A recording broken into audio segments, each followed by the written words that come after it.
tonight, ODM leader Raila Odinga has promised to have the youth allocated at least 4 cabinet slots if he is elected president in 2022. Raila, who was speaking during a meeting with a group of youth from the Mount Kenya region at the University of Nairobi, said time had come for Kenya to invest in the youth through an affirmative plan. The opposition leader reiterating his pledge of 6,000 shillings a month for the jobless Kenyans once he ascends to power.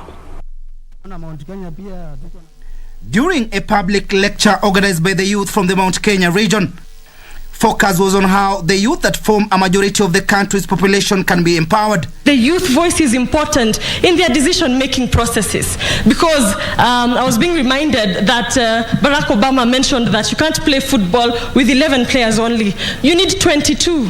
And the youth of this country, Jacom, are part of that 22 team. You can't play it with 11, and we need to be on the table. If we are not on the table, we are on the menu. And you know what happens when you're on the menu? You are eaten dry, my friend. So we don't want to be eaten dry. What we want is to be on the table, because if the president is meeting and in that cabinet there are at least 4 or 5 young people, the mentorship will be on another level.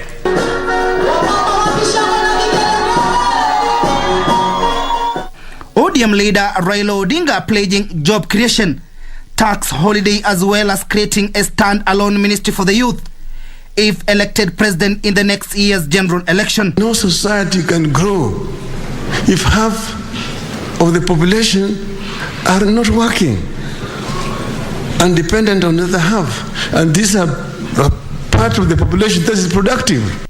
Raila noted that if the youth are empowered, there will be a source of wealth creation, further stating that this was part of the BBI agenda. Strongly that if we bring that spirit that brought independence in this country, here in this country, we can be able to lift this country from where it is to where the founding fathers wanted it to be. The ODM leader promising to have the youth in the Ministry of Foreign Affairs, as young people form the bulk of labor export by the country. That when we get to power, we know that it will take us time to reach a stage where everybody has got an income, something active in which they have incomes. But we said, and before we get there, we don't want to see any Kenyan starving.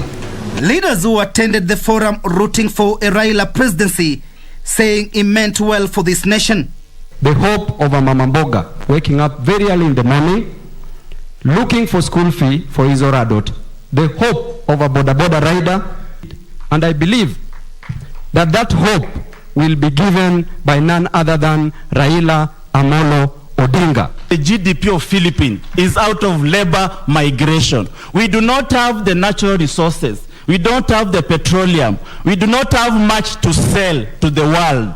But we have the capacity of Kenya. Bei ya mafuta lazima ishuke katika serikali yako, hii tunaita gava ya baba.